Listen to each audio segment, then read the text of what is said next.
What's going on? Constellation Gaming here, and this is the weekly release recap, where I'm going to be going through and giving you my opinions on the week's cards that have been released so far for Firestorm.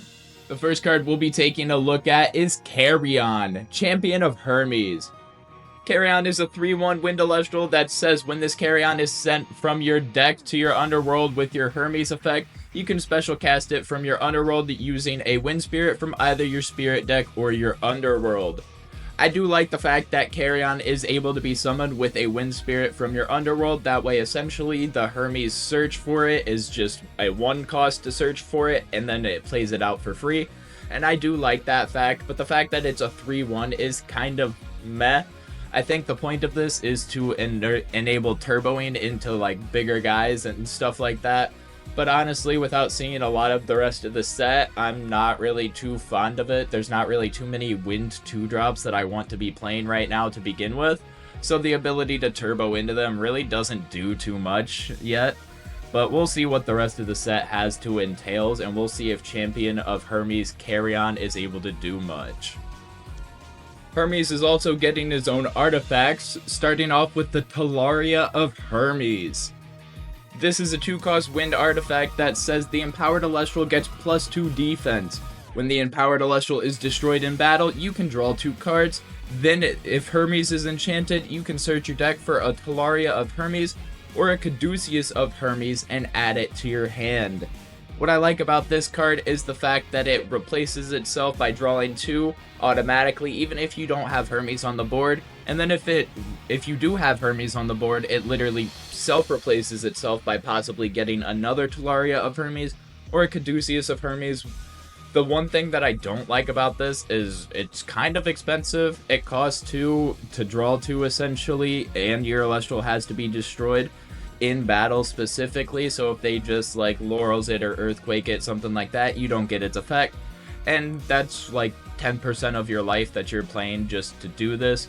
If you want to draw 2, you might as well just play Nectar of the Gods. It doesn't really have all the extra steps to it in my opinion. I don't really think this card will see too much, if any, play at all, if I'm being honest.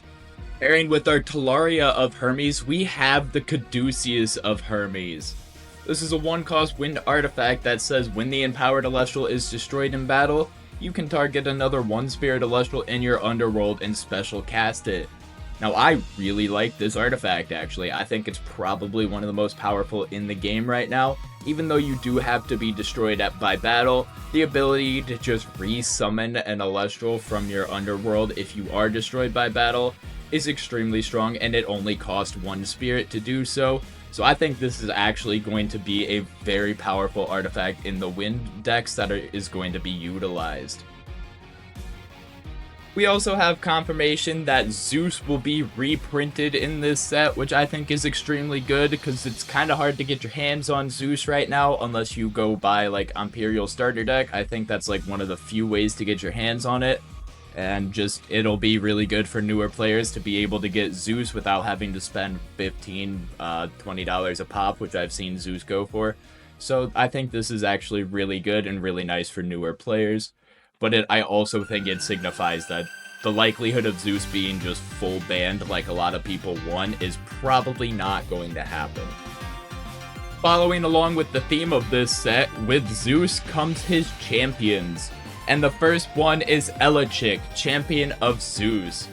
This is a 3-1 Thunder Celestial that says when this Elachik declares an attack, you can give it +1 attack for each Thunder enchanting each Zeus on the field till the end of the turn. So that includes both you and your opponents, so this thing can easily get up to like a 6 attacker, add it up with Zeus, and then it's just like a 9 attacker on the spot possibly, or even higher if your opponent also has Zeus out. This thing can become a monster of a 1-drop very quickly. I would look out for this to be everywhere in Thunder decks if I'm being honest with you.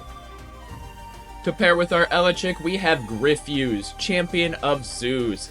This is a 6-2 Thunder and Wind Celestial that says this Gryffuse in your hand can special ascend from your Champion of Zeus, but it can't be misenchanted this way. So that means you always have to have Thunder Wind on it. And when you cast this Gryffuse, you can give all your opponent's Elestrals -3 attack until the end of turn. We've already seen how Nabi has shaken up the metagame by enabling non-lunar and solar Elestrals to get -2 attack when it comes out, and Gryffuse gives everything -3, and it's not specific, so that way all of your opponent's Elestrals, no matter what the element, will get -3 attack. I think this has the potential to be an extremely strong bomb that you drop along with other Elestrals to just guarantee a board wipe, essentially. I would watch out for this card in the set coming up. Now, by now, I'm sure you've guessed what Zeus's third champion is, but if not, it's Volt Tempest, Champion of Zeus. A 14/7 3-drop Celestial that says when your Champion of Zeus is destroyed in battle, you can special cast this Volt Tempest from your hand with 2 Thunder and a Wind Spirit if your Zeus is enchanted and you control no Elestrals. I don't really know how I feel about this card because it feels very circumstantial in order to get out. Not only do you have to have Zeus on the board, Champion of Zeus has to be destroyed in battle, and you also have to have no other Elestrals on the board. So that is 3 separate conditions that you have to meet in order for this to be special cast out. And I don't really think it's going to be working out as well as a lot of people think it might. So I'm really not too sold on this card, to be honest.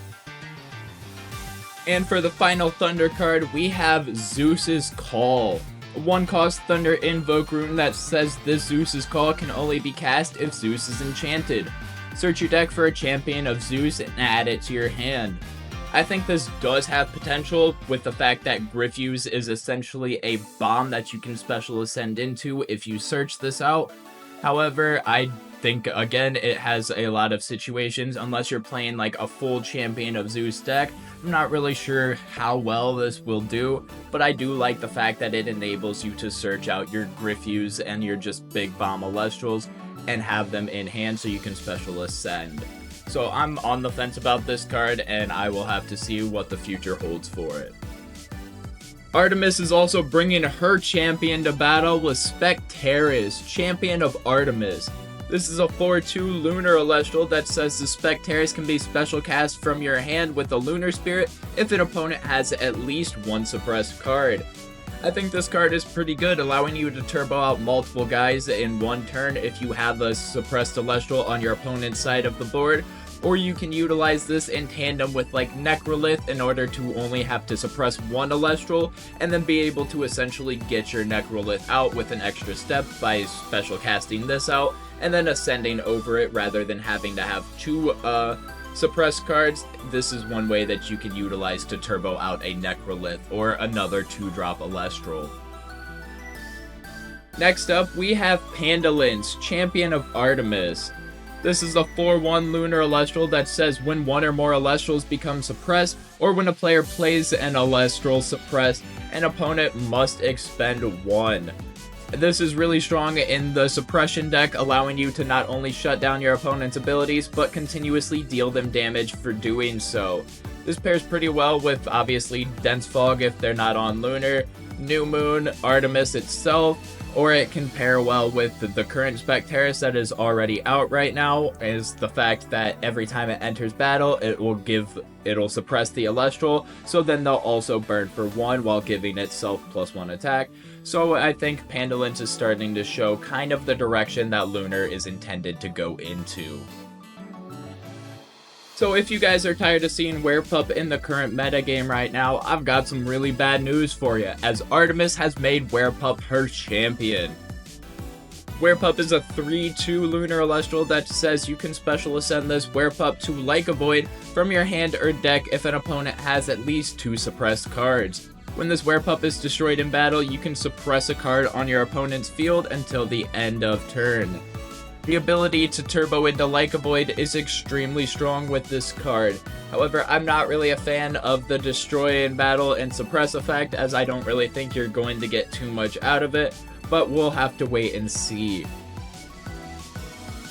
Like a Void is also back as Artemis's champion, as a 6/5 2-drop that says when you special cast this Like a Void, you can special cast any number of Werepup from your deck with Lunar suppressed. So if this thing comes out, you can easily turbo out 3 more werepups to go along with it, and you have a full board just by playing this thing. This thing is absolutely nuts. It says you can destroy a suppressed Celestial on the field. If you do, destroy a suppressed Celestial on your opponent's field. So if you're turboing this out, you've already suppressed 2 Celestials on your opponent's field, so you can bring out more werepups and just sack them off in order to destroy your opponent's field. And this is an extremely strong effect that will have to be looked out for and experimented with in the Firestorm metagame. Frost is getting a huge upgrade in this set, starting with Frigicub. This is a 4/3 1-drop Frost Celestial that says you can return a Blizzard from your underworld to your hand. It doesn't say on normal cast or on Nexus or on receive, so every single turn you're able to return a Blizzard to your hand and destroy an opponent's back row. What's really strong about this is the fact that Blizzard can't be chained to, so you can easily do this every single turn, almost essentially without punishment, and it is just extremely strong, especially if you're looking at its Ascension form of Shivaroar. This is a 7/5 2-drop Frost Celestial that says you can expend 1 Frost in order to special cast a Frigicub from your underworld with a Frost Spirit. When you cast Blizzard, you can target and destroy an Celestial. So when you ascend into Shivaroar, you can expend 1, bring back the Frigicub that you had ascended over, recast it, bring back Blizzard to your hand again, and then cast Blizzard, destroying a rune and also destroying an opponent's Celestial. These 2 cards are extremely strong, and I think will give Frost a lot of viability moving forward. Since everybody's naming off champions, I guess Kione thought she would too, with Broomalinx, champion of Kione. This is a 4/2 Frost Celestial that says when you cast as Broomalinx, you can search your deck for Mountains of Boreas or a Blizzard and add it to your hand. This is literally a better Jolton for Frost, not only allowing you to search your stadium, but allowing you to search for Blizzard to pair up with your Frigicub and with your Shivaroar that is already operating on Blizzard. I think this deck is already starting to come together just with these 3 pieces that we have, let alone when we see more of the set. I truly do think that Frost is going to be something to look out for due to these 3 cards. Next up, we have Narpoon, champion of Kione. This is a 4/2 Water Celestial that says you can Nexus a Water or a Frost. When this Narpoon receives 1 or more Frost Spirit, you can special ascend it into Waylands from your hand or deck. I really like this card because you can easily turbo into Waylands the same turn that you play it by just Nexusing a single Frost Spirit to it and then special ascending into your Waylands. I also like this card for its versatility in the fact that you can also Nexus Water and enable this to be in a water deck by enabling receives effects while having a decent attacker, unlike Aphoros, which is its only Nexuser right now, and that has 0 capability of actively attacking, whereas Narpoon would. And Kione's final champion is Waylands, a 7/2 Water and Frost Celestial that says this Waylands does piercing damage, meaning if an opponent's in defense position, it deals damage as if it were in attack position still. When this Waylands declares an attack, you can Nexus up to 4 Frost Spirits from any number of cards on your field to it. That means this thing can easily become a giant bomb that allows you to swing for 6. Keep in mind that you can utilize this as a final attack, so you can attack with all of your Celestials that are on board, and then Nexus all the spirits to them, to this Waylands to deal a final blow of potentially 6 damage. While this card does have a decent amount of potential, I'm not really too sold on it. If we're being honest, I like the previous form of Waylands, the 8/5 that will allow you to completely disrupt your opponent's deck, a lot better than this one, but I do see the potential in this card. In Firestorm, Poseidon will also be getting a reprint. Now, I think this is like his 3rd or 4th reprint, and not really many people asked for it, but there is a reason for it. And that's because Poseidon's also bringing along some champions. Water is receiving what I believe to be the strongest card so far announced this set. Starting off with Sluggle, Champion of Poseidon. This is a 1/3 water celestial that says when the Sluggle receives one or more spirit with Poseidon's effect, you can special ascend this Sluggle to Globby from your hand or deck. You can utilize this to ascend very quickly into Globby, Champion of Poseidon. A 5/8 2-drop water celestial that says when this Globby is cast, you can search your deck for either Atlantis or Rise from the Depths and add it to your hand. I think this card is pretty mid-tier, but it will allow water reanimator strategies to consistently find the missing piece that they're looking for. However, I do believe most people are going to be utilizing Sluggle in tandem with base set Globby that says when it has 3 or more water spirits, you can special ascend it into Majesty from hand or deck.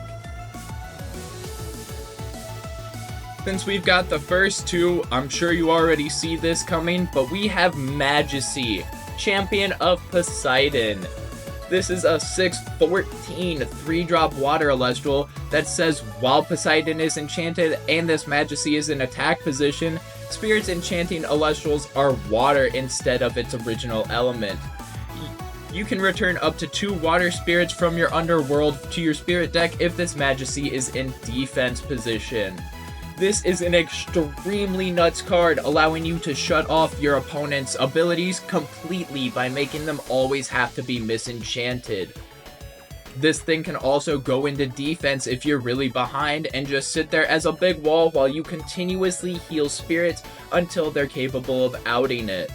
One thing to note, that if they are water enchanted if this is in attack position and it forces them to be quote-unquote water enchanted, pairing this card with Galaxy will be extremely nuts, not only allowing it to be a 14 attacker due to Galaxy's ability, but also making it so every single Celestial on your opponent's board has their stat swap no matter what due to Galaxy's ability and in tandem with Majesty. So I think this card has so much potential, it is insane, and I'm genuinely scared of this card coming out in the next set. And the final card that we'll be going over, and what I believe to be the most impactful card announced so far, is Poseidon's Fury. This is a 1-cost water invoke rune that says disenchant any number of water spirits from one or more of your Poseidon. An opponent disenchants the same number of spirits from their field. This is extremely strong with the fact that you tend to just have leftover spirits on Poseidon after Nexusing once or twice, and it will allow you to utilize Poseidon almost as a board wipe if possible. One thing to note is that Divine Healing is in the game, so you can easily Divine Healing a bunch of spirits onto your Poseidon, utilize this, and have it be a massive board wipe, to where you can easily just disenchant possibly like 6 spirits off of Poseidon and wipe literally everything possible on their board.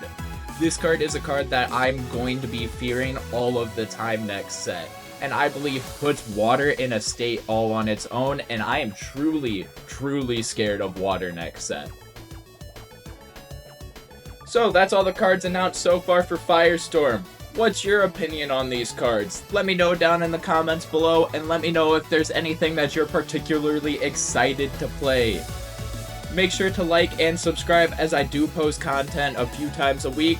I hope you all have a good day, and peace.